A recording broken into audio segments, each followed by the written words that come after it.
Next theory is McGregor, theory X and theory Y. Theory X and theory Y of Douglas McGregor is best known for proposing two assumptions about human nature.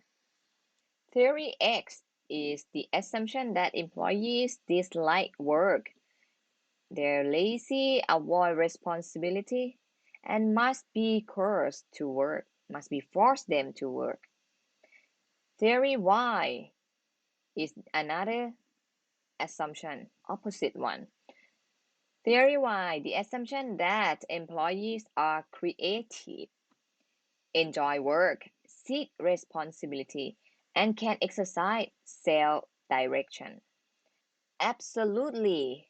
When you have an assumption about your employees, theory X and theory Y. For the X assumption, you might lead your team by apply transactional leadership, right? You have to reward and punish. Uh, cannot, you will not let them make a decision by their own, something like that. But for theory Y assumption, you might use the transformational leader to manage your team. And two types of theory, X and Y, they have different motivation. They have different drive to do their work. Absolutely. So you have to choose the right one, the right motivation techniques with the right group of people. Next theory of motivation is goal setting theory. This is my favorite motivation theory. So what is goal setting theory? Goal setting theories believe specific goals increase performance.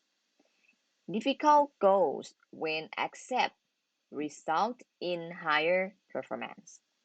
What does it mean? It means if you have a goal, you can increase your performance. If your goal is a little bit difficult to achieve, when you accept to do it, the result is a higher performance. So if you set a goal that a little bit difficult than your current performance, you will find that you can improve your self-efficacy. So what is it? Self-efficacy is an individual belief that he or she is capable of performing a task. This is the model of goal setting theory. So, goal setting theory model. When you have a goal, your goal have to specific and difficult. This is very important.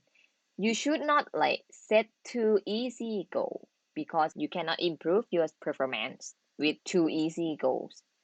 After you have your own goals, you have to commit to achieve it and you have to accept it. What does it mean?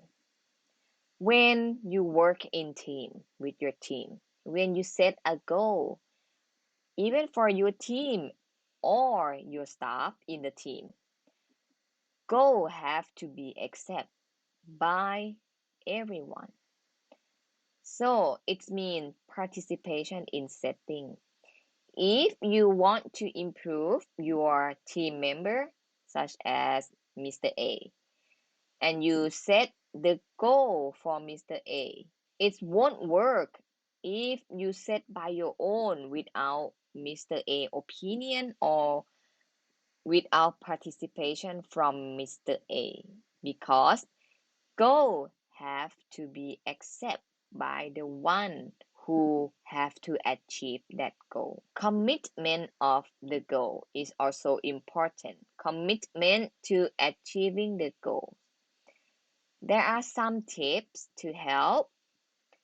Goals are public, such as if it is a team goal, you can print it out on the board. In the office, you can tell others that this is your goal that is one way to tell everyone that you have to commit to achieving your goal. And after you accept your goal and commit to achieve your goal, you need a motivation. It means intention to work toward goal. It can be your self efficacy, and it can be national culture as well. Your environment in the team, your colleagues, and also your boss, something like that.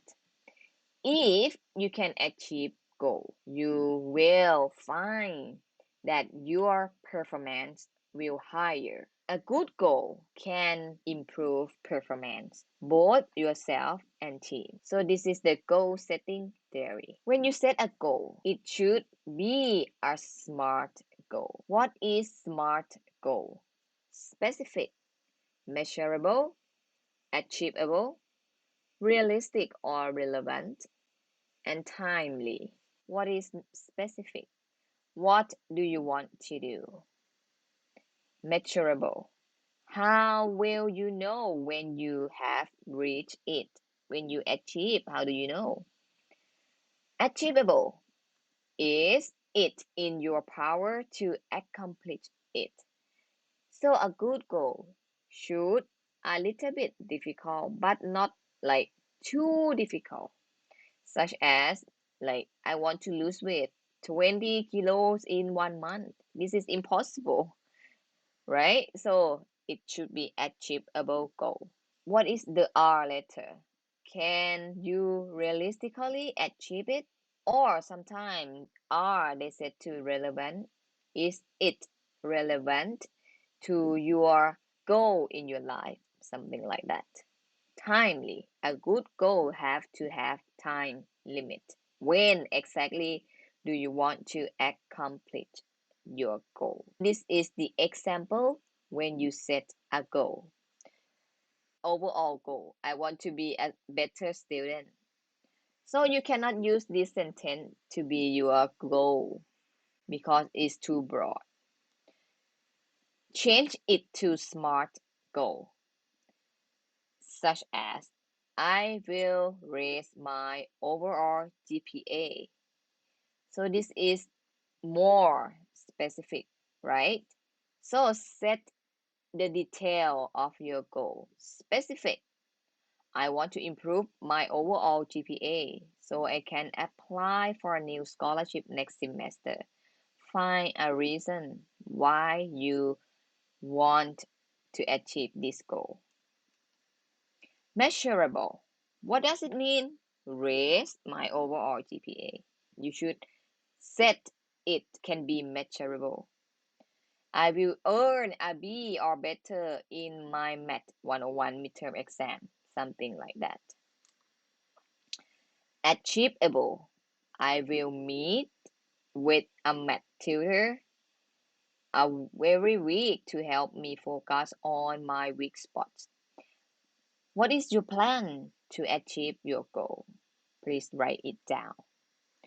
Relevant. I'd like to reduce my student loans next semester.